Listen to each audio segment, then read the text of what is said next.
If you told me a movie set in the 1930s with vampires, gospel music, and a little religious commentary would end up being one of the best things that I've seen this year, I would have definitely raised an eyebrow. But Sinners did just that and then some.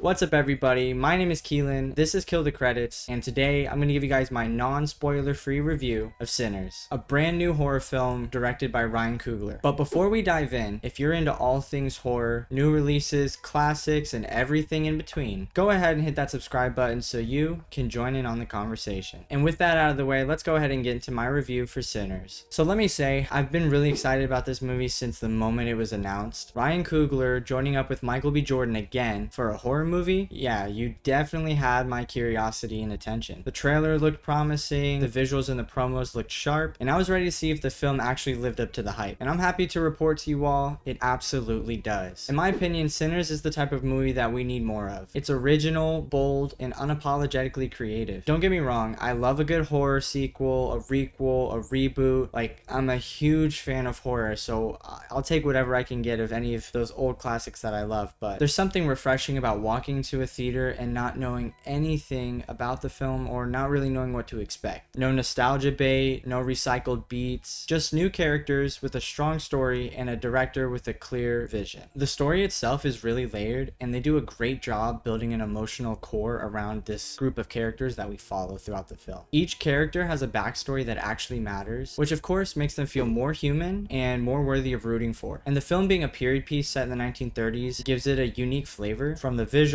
to the dialogue to the music, the costumes, and the atmosphere. It's all on point. And there's also a really strong musical element that ties in beautifully with the themes of faith and fear. Then you add in the vampire mythology, tweaked enough just for it to feel fresh, and what you get is a film that mixes heart, horror, and history in a way that I did not see coming. Visually and sonically, it's a gorgeous film. Ryan Coogler knocked it out of the park, and the cast and crew obviously brought their A game. And as someone who's not really big into vampire flicks aside from the Lost Boys, I can confidently say that this is one of those exceptions. And I'll leave it at that, guys, because the less that you know going in, the better. But trust me when I say the 2-hour runtime is genuinely worth it, and I can almost guarantee that you will not leave the theater disappointed. So make sure you go out to your local theater and support the film. So my rating for Sinners is going to be a solid 9 out of 10. But now it's your turn. Have you seen Sinners yet? Did it hit the mark for you or fall short? Be sure to drop your comments, spoiler free, down below. Thanks for watching, and until next time, don't sin too boldly, because you never know who's watching.